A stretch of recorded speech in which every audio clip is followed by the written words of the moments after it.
Bonjour, merci beaucoup pour les commentaires pour la vidéo d'hier. Bon, dans la continuité de ce qu'on a décidé de faire ensemble, sur ces 52 semaines où on a chacun la possibilité de partager, de créer notre propre stratégie pour pouvoir atteindre un niveau d'équilibre, aujourd'hui je vais partager avec vous une pensée que j'ai eue hier au repas. J'étais avec un copain qui me disait, bon, c'est bien de parler des résolutions, mais concrètement, quand on a un objectif, qu'est-ce qui fait qu'on le lâche ?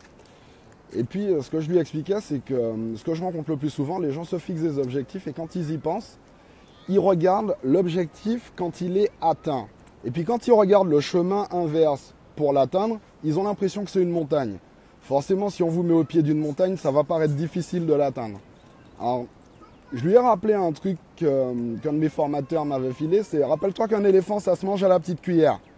Alors, une bouchée après l'autre. Pareil, quand vous allez au restaurant, si on vous emmenait l'entrée, le plat, le dessert, l'apéro d'un coup, ce serait compliqué de tout manger en même temps.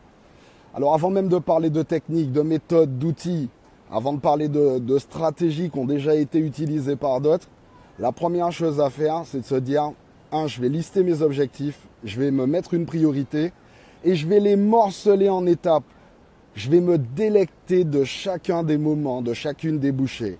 Et vous verrez que, ne serait-ce qu'en faisant ça, ça paraît moins complexe, ça évite de perdre sa motivation et ça facilite l'atteinte de l'objectif. Bon, alors, la pensée du jour, un éléphant, ça se mange à la petite cuillère. À demain.